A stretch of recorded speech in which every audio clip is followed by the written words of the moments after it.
La entrevista del Telematutino 11, gente importante a tratar temas importantes. Nos acompaña el licenciado Cándido Mercedes, sociólogo, académico, y yo diría ya casi un colaborador muy útil de nuestro programa, porque es la persona que consultamos en los momentos especiales como este, o en los momentos previos a las elecciones presidenciales y municipales. Buenos días, Cándido Mercedes, un placer tenerte de nuevo en el programa. Muy buenos días, gracias por la invitación nuevamente.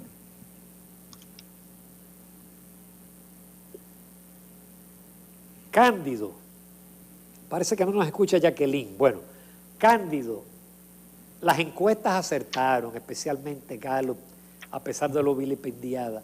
Sin embargo, llama la atención, o no llama la atención, uno le busca una explicación al hecho de que la abstención fue elevada a un 48%. Pero en sentido general, ¿cuál es tu opinión sobre el desarrollo de las elecciones, el papel de la Junta Central Electoral, los propios resultados?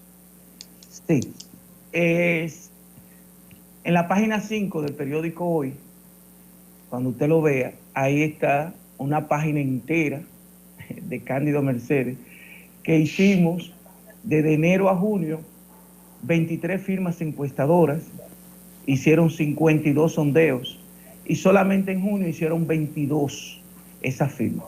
De esas 23 empresas encuestadoras, 19 daban a Abinader ganancioso, y de ellas 8 decía que ganaban en primera vuelta. Sobre todo las 3 más acreditadas. Gallup, que acertó casi en un 100%, Greenberg y Mark Spain, que fue 47, pero tenía un margen de error de 3.1 y 5% de indeciso. Entraba dentro de la posibilidad de que llegara. Entonces decíamos, acuérdense, que cuando las encuestas se hacen con rigor, generalmente aciertan. Tiene que haber un hecho o acciones o decisiones de uno de los partidos o en la sociedad tan fuerte que cambie el panorama político electoral. Pero realmente quedó como se esperaba. Acuérdense que antes de la crisis, ya Greenberg daba 50 a Abinader, antes de que comenzara la crisis, por allá por el 5 de mayo. O sea, ya se ganaba en primera vuelta en mayo, antes de que fuera la crisis. Ahora, ¿qué pasó? Realmente, Danilo Medina, de verdad, fue, comenzó a hacer campaña, y al final, que un partido dividido no gana. Aparte de que había un partido dividido, yo le dije a Jacqueline aquella vez, que si le daban el presupuesto nacional, esto es los 900.000 millones al candidato oficialista, no ganaban como. ¿Por qué? Porque eso fue un candidato de imposición al interior del PLD. Gonzalo Castillo no es un profesional de la política. Y al mismo tiempo que no era un profesional de la política, no era una persona con competencias cognitivas para dirigir los destinos de un país. Y la población percibió esas profundas falencias y carencias. Por ejemplo, no fue a un debate, Ángel. Lo último que hicieron, eso es inaceptable, fue ir al poner, pero con condiciones. Que no fuera la prensa, que no lo grabara. Él sí llevó la gente que lo grabó a él para luego editar lo que se supone que él dijo. Entonces, un PLD con 16 años en el poder, un PLD donde el presidente de la República, hasta el mes de julio del 2019, estaba en la posibilidad de creer que podía reelegirse. Por eso Danilo Medina lleva lo que se llama las primarias abiertas al interior de su partido, lo impone, porque él creía que iba a competir con Leonel Fernández. ¿Qué ocurre? Que no pudo reelegirse, y entonces Gonzalo Castillo, que él lo elige como delfín por encima de 6 personas con más competencia política y con mejor formación, y lo impone casi como un candidato prácticamente ilegítimo, porque yo insisto de manera seria hubo fraude, le hicieron trampa a Leonel Fernández. Nadie que lo puede negar. Eso fue el 6 de octubre. El 20 de octubre, Leonel Fernández se va y crea una fragmentación política. Por lo tanto, como ustedes decían, el gran perdedor de todo esto es Danilo, no es Gonzalo Castillo. Fíjense que cuando Gonzalo Castillo habla, el 5 en horas de la noche, ya él estaba en lo que en psicología se llama la descomplexión, como queriendo decir, ya me quité de todo esto.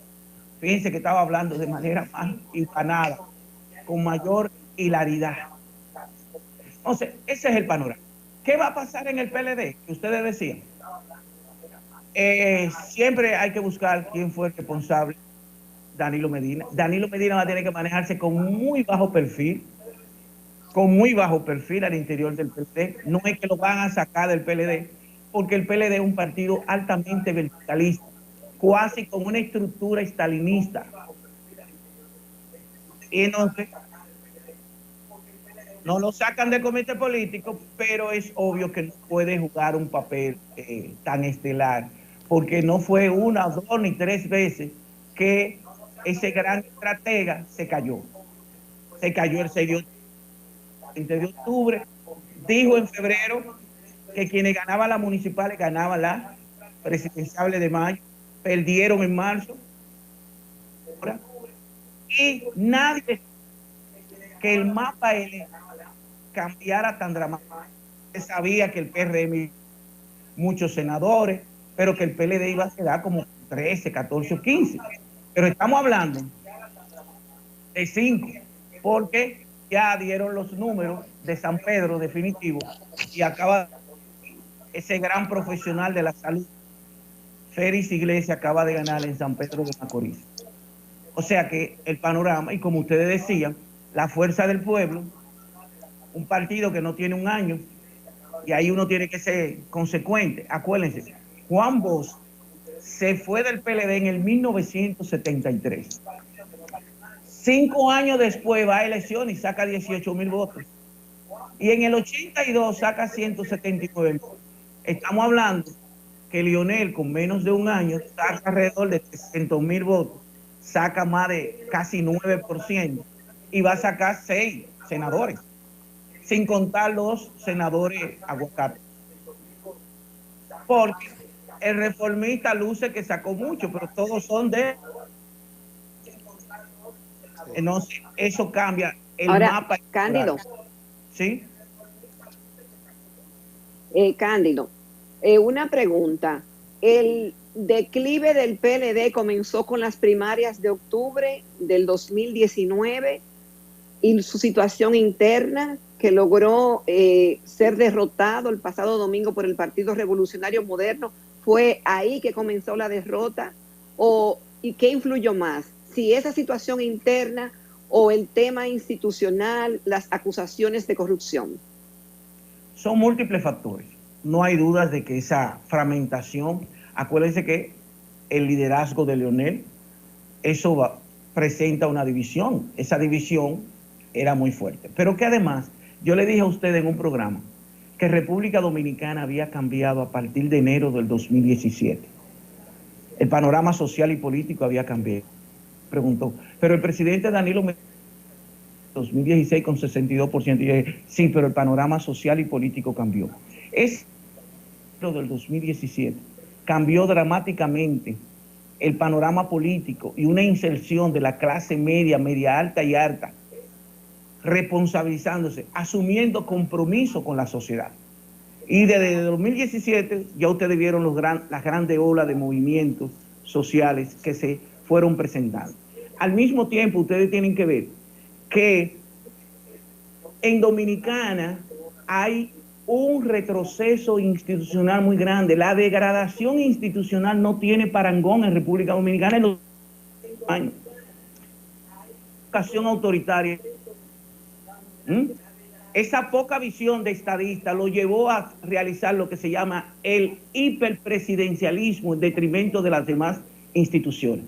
Si a eso ustedes le añaden que todos los organismos multilaterales e internacionales evaluándonos Latino Barómetro, Foro Económico Global, Transparencia Internacional, ahora una nueva organización que nos evaluó en términos de el control y capacidad de prevención de la corrupción.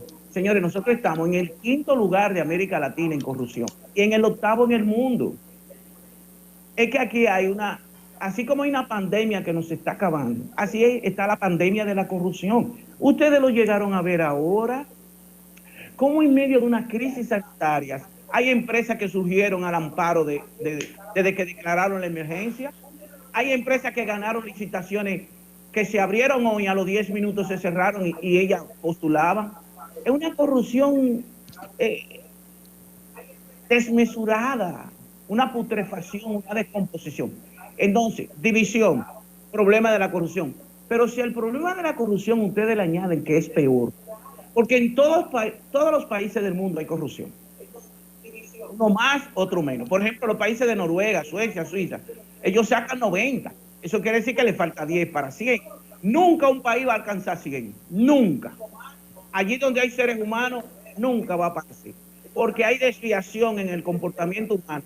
Ora por causa biológica u ora por causa psicológica. Las más fuertes son las causas sociológicas. Pero en esos países, el que la hace, la paga. No importa tu jerarquía económica y social. Te castigan. Y siempre las consecuencias tienen que ser proporcional al delito que se comete. Si no se castiga, crece la desviación, crece el delito. Y es lo que ha pasado en República Dominicana.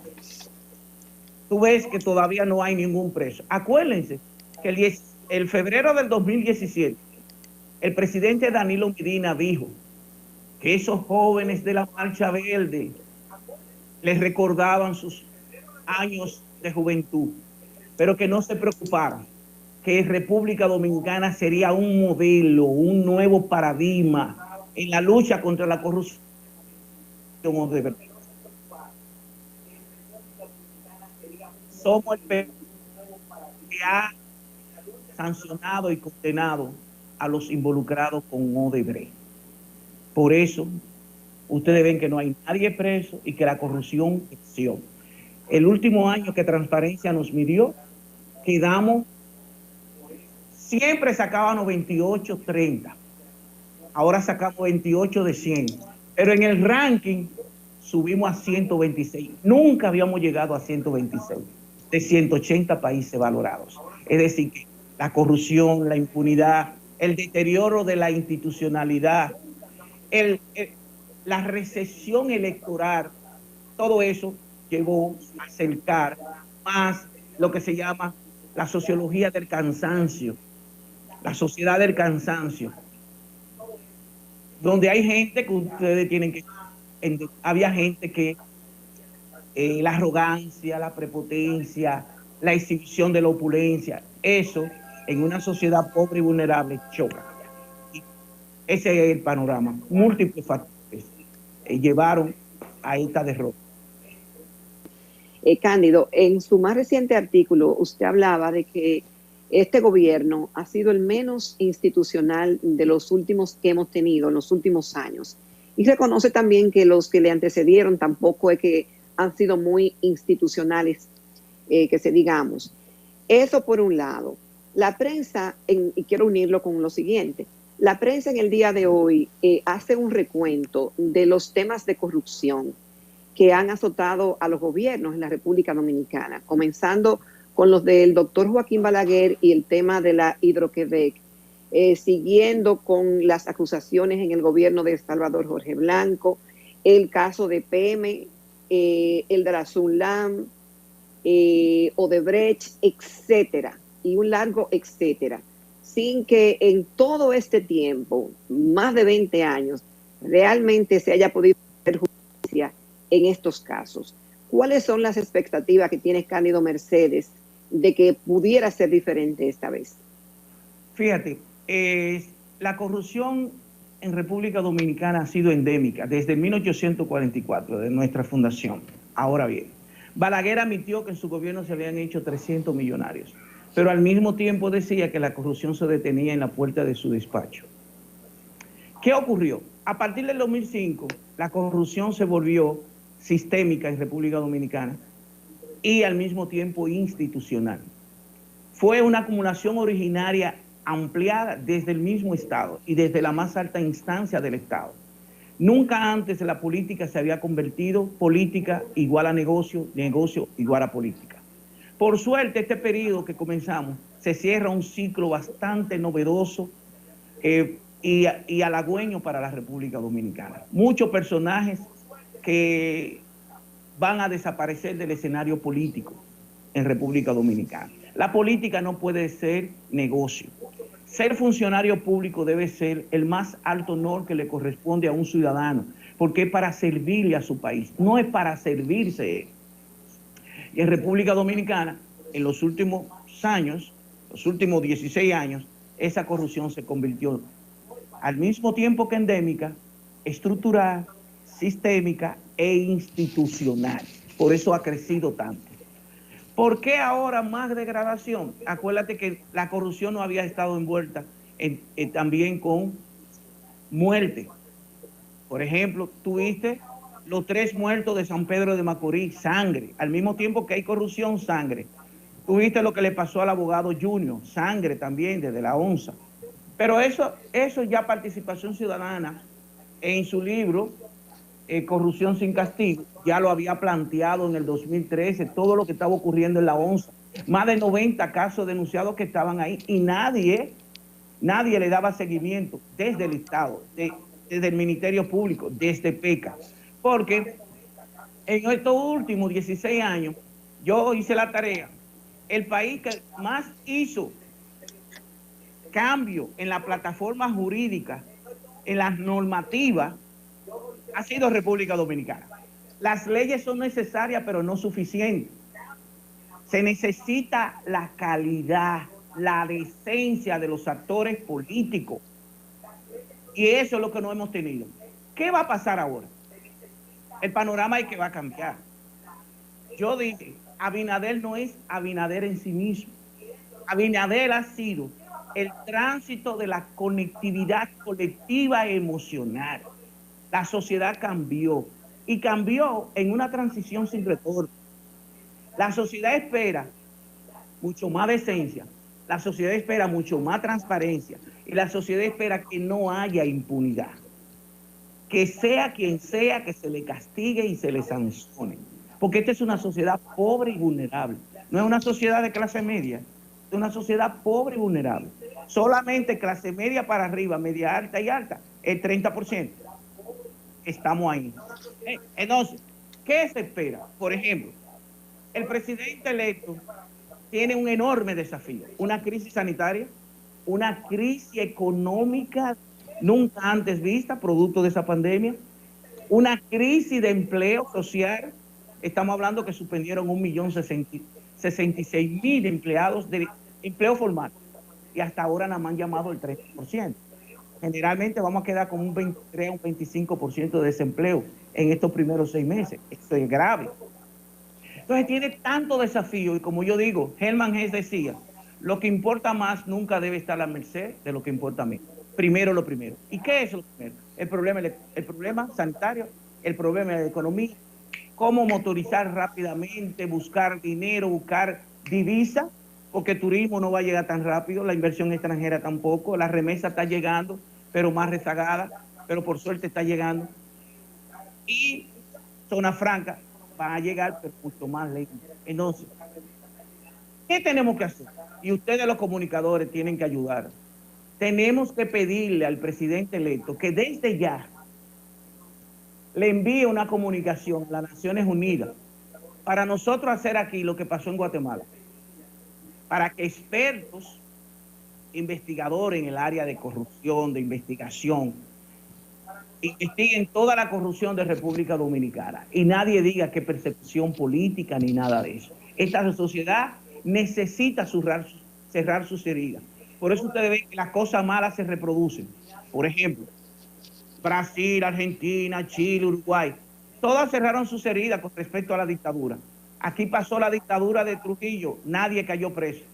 Aquí pasó los 12 años de Balaguer, nadie quedó preso. Al contrario, somos tan hipócritas políticamente que declaramos a Balaguer padre de la democracia. Y vayan a ver quiénes lo declararon. Padre de la democracia. Y entonces tenemos que cerrar las heridas. Y cerrar las heridas ahí, que la gente sepa que lo mal hecho se castiga. No importa el tiempo ni quién lo haya hecho. Porque si no, los otros que sigan lo van a seguir haciendo. Y tenemos que comenzar a hacer las cosas de manera correcta, como Dios manda. Y esta sociedad... Es decir que no puede haber borrón y cuenta nueva, es que como no siempre puede. se dice en cada gobierno. Ahora, como necesitamos mucha legitimidad, el presidente electo tiene la legitimidad de los votos. Ahora, ¿cómo él alcanza esa mayor legitimidad? Pidiéndole a la ONU una comisión de la verdad que investigue. Entonces el gobierno sigue trabajando en sanitario, lo económico. Nadie puede alegar que persecución. Pero y lo de la designación por lo menos de un procurador y una vez, independiente. doña Miriam Germán, Katia Jiménez, por decir algo, Esquea Guerrero, por decir algo, Jerry Benedict, tenemos una cantera de hombres y mujeres. ¿Por qué? Porque la justicia independiente a corto plazo no es posible, porque tú tendrías que modificar la Constitución. Y no nos podemos abocar ahora ni a reforma constitucional, y el pacto fiscal debería ser porque la ley está ahí, pero la crisis es tan grande que no podemos, las mejores energías y la fuerza viva involucrarse en una reforma fiscal que va a tener ganadores y perdedores. Y ahora de lo que se trata es que todos y todas, toda la sociedad sea ganador. Y hay que posponerlo, marzo, abril, tendrá que venir, pero no se puede ahora. Eso es herencia. Lo primero. Entonces, eso es lo que va a ocurrir. Enfocarse en lo sanitario, en lo económico, en lo institucional de una vez. Es como Danilo. Cuando Danilo asumió el 16 de agosto del 2012, el 4% a la educación, eso fue lo que le dio el éxito para el 2016. Eso fue lo que le dio la mayor cantera de legitimidad. Asumir algo que hacía 13 años, desde el 97, que estaba aprobado. Más allá de si la educación ha cambiado y todo eso. Pero eso estaba por ley. Y es verdad que ha cambiado. Solamente viendo que un profesor lo que ganaba era 10,000 pesos promedio, y ahora te está ganando alrededor de 40,000 pesos. Y esa revolución de tan extendida y la protección social a esos niños y niñas y adolescentes pobres que no tenían comida fija todos los días. Porque aquí hay gente que come una sola vez al día. Aquí hay gente que come una vez al día a la hora que aparezca. Entonces esos niños, con esa tanda extendida, con su almuerzo, su merienda, ha sido una gran revolución en República Dominicana. Pero eso lo están haciendo los países de los años 90, países pobres, más pobres que nosotros, lo están haciendo desde el 90. Es como el 9-11.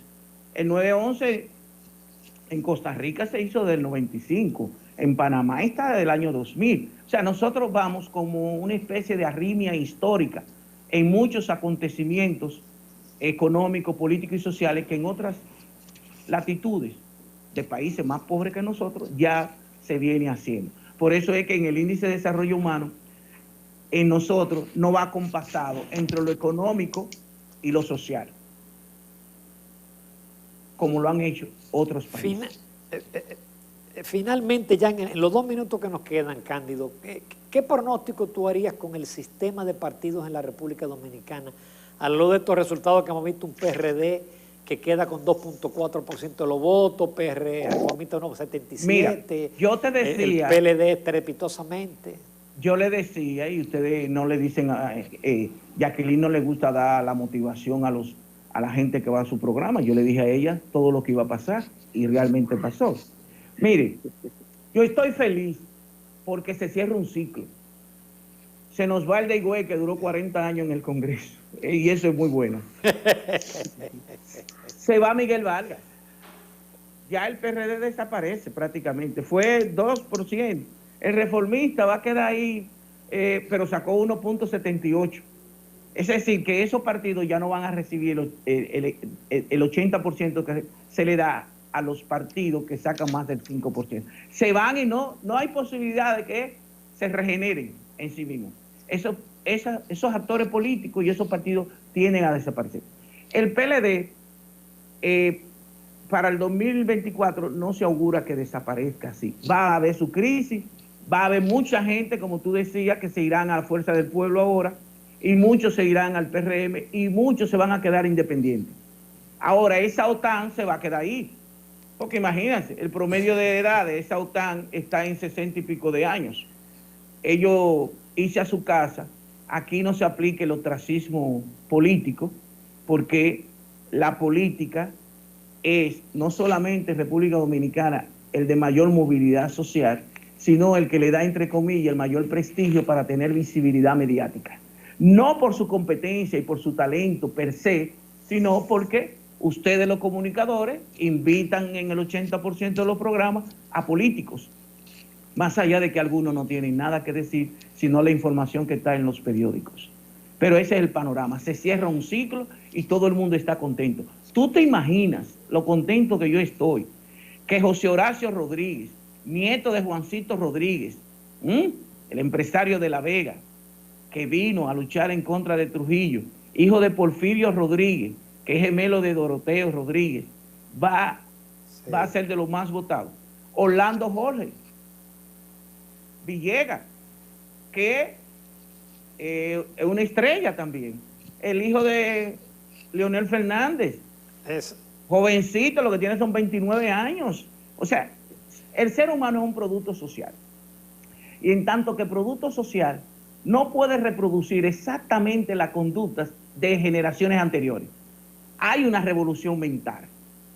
Por ejemplo, nosotros manejamos la computadora, pero no igual que ellos. Nos enchivamos fácilmente. Entonces Cándido, va a cambiar.